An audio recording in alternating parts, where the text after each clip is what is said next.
que Renan Santos está sendo copiado há meses, todo mundo já sabe, quiçá há ano, não é mesmo? E aí a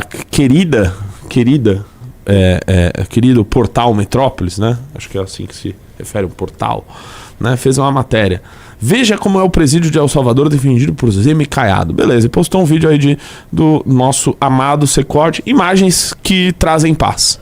Imagens que trazem aquele quentinho. Nossa, no fundo do peito. Toda vez que eu tô triste, eu olho pra essa imagem pra poder ficar mais feliz. E aí, meus amigos, eu fiz esse tweet dizendo o seguinte, volta lá no meu tweet aqui, rapidamente, o meu aí. Beleza, eu tuitei com elegância, tá? Eu fiz isso aí eu fui elegante, eu poderia ter ofendido e tal, mas eu acho que é uma cobertura que é muitas vezes bem feita por parte do Metrópolis, de outros órgãos, mas sempre tem aquele jornalista ou aquele editor que esquece das coisas, né? Quem foi pioneiro em defender a implementação do Secote no Brasil foi Renan Santos. Ele já falava disso desde 2023. Inclusive, a pedido dele, eu estive em El Salvador 2 vezes.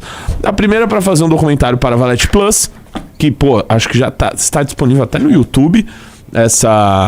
Que inclusive acho que até que está disponível no YouTube, esse documentário, sobre as eleições, junto do senhor Ops Lima, também conhecido como Orlando Patrick Lima. Oportunidade em que pude perguntar diretamente ao presidente Bukele sobre como implementar o seu método no Brasil. Que é uma pergunta, aliás, que eu fico vendo sendo repetida a torto e a direito. E as pessoas, elas simplesmente... Que eu vejo as pessoas repetindo toda hora. Ai, mas El Salvador é um país pequeno. Se é um país pequeno, como que dá pra copiar no Brasil, que é um país grande? Cara, eu já perguntei essa lá pro Bukele faz mais de 1 ano e meio.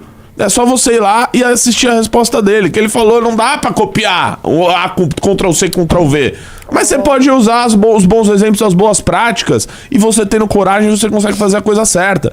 Da mesma forma que lá é pequeno, lá tem menos recursos que o Brasil. O Brasil é um país com muitos recursos, pode fazer o enfrentamento correto. A resposta tá lá, gente, tá lá. E ainda perguntam isso até hoje. As pessoas não acompanharam nada, parece, né, da imprensa. E continuando, só para terminar o meu argumento, e a segunda para entrevistar os ministros da Segurança, do Turismo e da Defesa.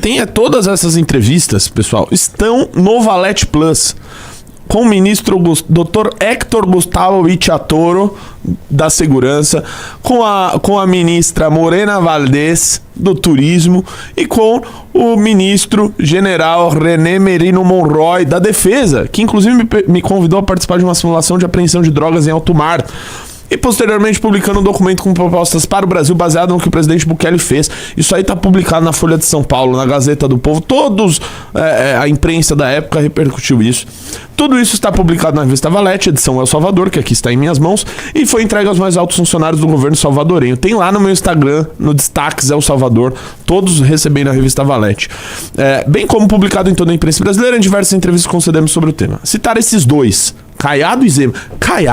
O Caiado sequer pisou em El Salvador. Pelo amor de Deus. Citar esses... E o Zema foi, sei lá, mês passado. Citar esses dois e esquecer quem realmente tratou desse assunto com profundidade é um erro tremendo. Mas tremendo. Mas vou só chamar de erro tremendo, né? É apenas um erro. Será que é um erro? Há tempo de corrigir. Espero que sim. Eu acredito... Na boa fé do Portal Metrópolis, de corrigir. Isso, pronto, errou. Vai lá, faz uma errata.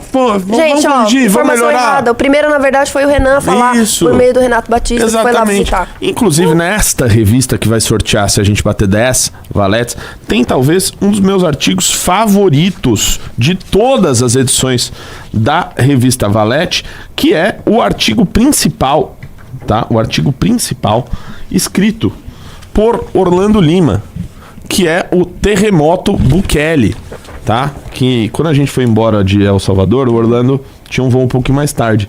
E nesse meio tempo teve um terremoto lá. Ele conseguiu vivenciar essa experiência que até guiou aí o nome deste artigo maravilhoso nessa revista Valete. É importante ressaltar, de março de 2024. Olha... Tá?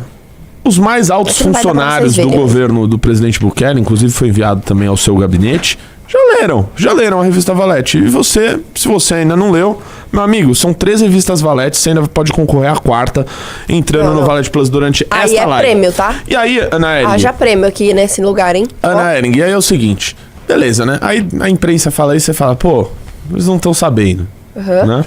Mas aí aparece um bolsonarista, né, daqueles viciados em MBL, né? O cara fica na live aqui o tempo inteiro vendo qual que é a nova tendência, tal. E tem um react do Junito, que o Junito fez a este sujeito, né, que acho que é deputado estadual em Minas Gerais, né? E ele vai dizer quem é que trouxe a ideia do direito penal do inimigo para o Brasil. Ele explica pra gente também o que é o direito penal do inimigo, né? Que a gente não sabe.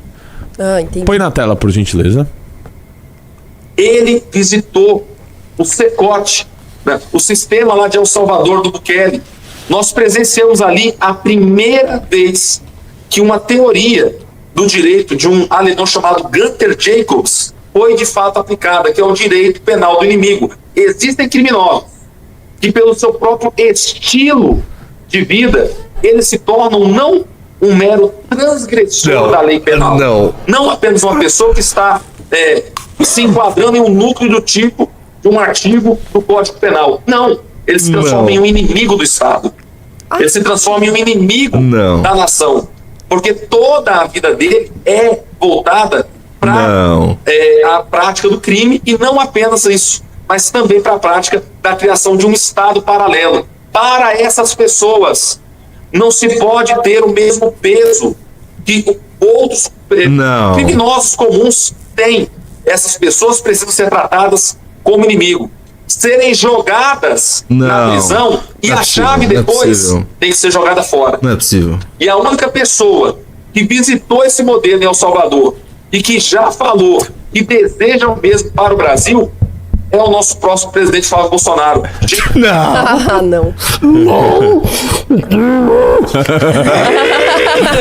Eu não consigo acreditar na cara de pau. Eu vou mandar essa aqui pro Renan. O Renan já me respondeu. Ele respondeu o seguinte, ó. Gunther Jacobs. Pessoal, então, assim, também manda pro Renato. Primeiro que, né, Gunther Jacobs, né, não é Jacobs, mas, enfim, né, não vou ser preciosista aqui. O ponto é o seguinte, é a mentira deslavada, descarada. Não, nem treme a cara pra falar uma mentira desse tamanho. Quando eu cheguei em El Salvador, eu cheguei no dia 30 de janeiro de 2024. Tá? Às vésperas da eleição do dia 1º de fevereiro de 2024 em El Salvador, para fazer a cobertura das eleições. Inclusive, tá, de brasileiro que estava lá, estava eu e a jornalista que me falha a memória agora o nome dela, da Folha de São Paulo. Né? A que a gente reagiu ontem, a matéria dela? Foi ela mesma. Bem lembrado, operadora ocular. Ela mesma. Ana Luísa. Ela estava lá em El Salvador e eu.